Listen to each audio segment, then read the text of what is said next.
Why were you in a children's home? What was the name of the children's home? How long were you there? Why would parents send their children to a place like that? These are all questions that I get all the time. I'm sitting out on the porch. Y'all hear my wind chimes. It's a beautiful day. It's like 75 degrees outside, and I thought, well, this would be the perfect time just to answer some of those questions. And I've answered them before, and I've answered them individually, and I've done a couple of videos about why I was sent to the home and how I got there and things that happened when I first got there and then why I left, and those I have videos out there about that. But just to be real specific about the home and what it was and why people sent their kids there, and how kids ended up there, girls and boys.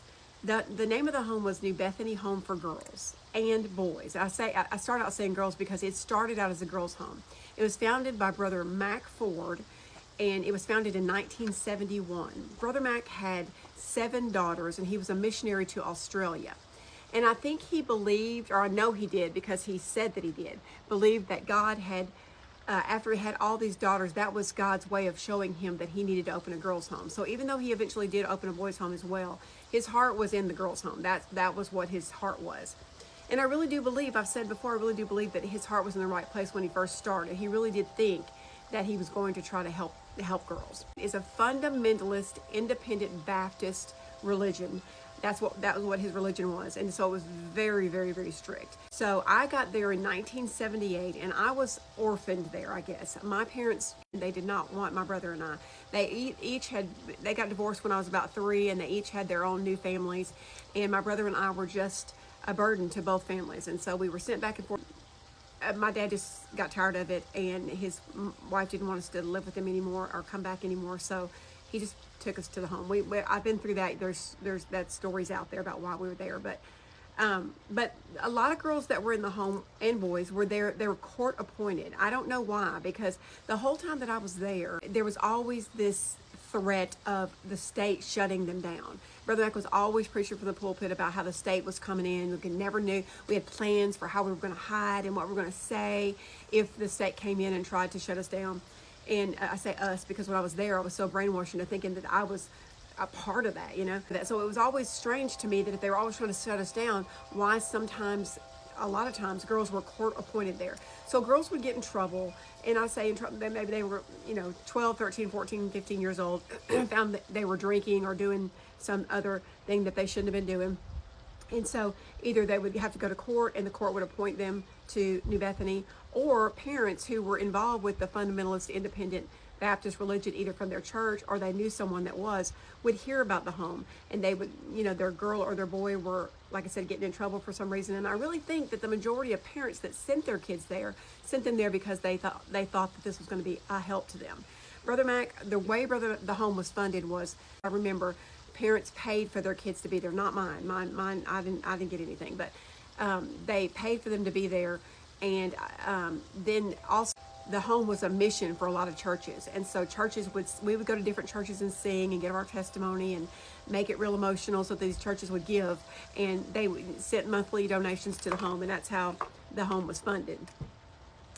Because these churches were sending money to the home all the time, that Brother Mac had to stay in constant contact with these churches and kind of let them know what was going on at the home and stuff. So we sent out a monthly newsletter. And the newsletter at the top would say, I remember it. There's pictures of it. I could show it to y'all. It would say New Bethany Home for Girls and Boys at the top. And his mission statement was, where wayward boys and girls become godly young men and women. And so I really do think that the parents that sent their kids there really did think that possibly their kids were in trouble. They were dating somebody they weren't supposed to date. They were drinking. They were doing whatever they were doing. They were thinking, I think, that sending them to the home was going to be a help to their child. I really do believe that the majority of the kids that were there, their parents were fooled into thinking that it was going to be this great place, as it is with a lot of homes where kids get sent because their parents think they're helping them. So the home was very, very, very, very strict. We could not wear pants. We could not cut our hair. We could not wear makeup. Well, when I first got there, you could wear minimal makeup, but that went away shortly after that. He didn't let us wear any makeup at all. There was no TV. There was no radio. There was no secular music whatsoever. There were no books. There was only the Bible. Like I said, there were rules just to be rules. Obviously you couldn't cuss. We couldn't say fart. I remember fluff. We had to say fluff and not fart. You could not talk about your past. You could not, when you were a new girl, when you first got there, you were assigned a watcher. I've talked about this before. You were assigned a watcher, and you were either a new girl or a girl of the home. So once you weren't a new girl anymore, you were a girl of the home. I don't know. I don't know why these things were the way they were. But anyway, so when you were with your watcher, you were not allowed to speak to any other girls as long as you're on watch. And some girls were on watch. I was only on watch for 3 weeks because I was real quickly trusted because I'm just a real follower and I wasn't there for any trouble or anything. So about 3 weeks is all. On watch, but some girls were on watch for months and months if they just couldn't be trusted because they would run away. But they called it, the girls would run. That's what they would call it. And there was a fence around there were 2 different areas of the home. There was it's hard to explain to y'all. I wish I could show y'all pictures. I'm gonna go down there and take y'all with me one day. But the home was on one side of this. There was a county road that went down the middle, and the home was over here, and the home started out as a nursing home, and he converted into this girl's home, and then it was just single story. He ended up making it 2-story. It was a whole thing, and it housed at any given time between 200 and 300 girls. When I was there, it was probably about 200. There was the home on this side, and then he built another big, we talked about the big building that he built where the thing happened with Nancy. If you know, you know. Anyway, but there was a county road down the middle of it, so he had a fence put around both sides of it with barbed wire across the top and everything. And we would come out the fence and go across that road and come in this fence and be watched real closely. But them girls would run as soon as those gates were open. Some of them girls would run. And so he eventually built a bridge. I'll have to show y'all a picture. I have pictures of all this. He eventually built a concrete bridge over that county road so that he would get from this side of the property to this side of the property without the girls ever having to leave the fence. It was something else. It was something to be seen, y'all. And it's that the bridge and all that is still there. I'm pretty sure. I'm gonna go down there to see and show y'all. But a very bad place for a lot of girls. Like I said, my life before the home was so much worse than my life in the home because I'm such a real follower and stuff. I did not have the problems that a lot of girls that did. Google New Bethany Home for Girls and you'll see. You don't take it from me. You just Google it and you'll see the horrors that went on there. But anyway, that's why I was there. That's why some of the other girls were there. I'm trying to think of all the questions y'all asked that I haven't answered, but anyway, that's all I can think of at the moment. I'm just talking, people always say, being on social media is something else. I've only been doing this since October, y'all, so I'm still new here.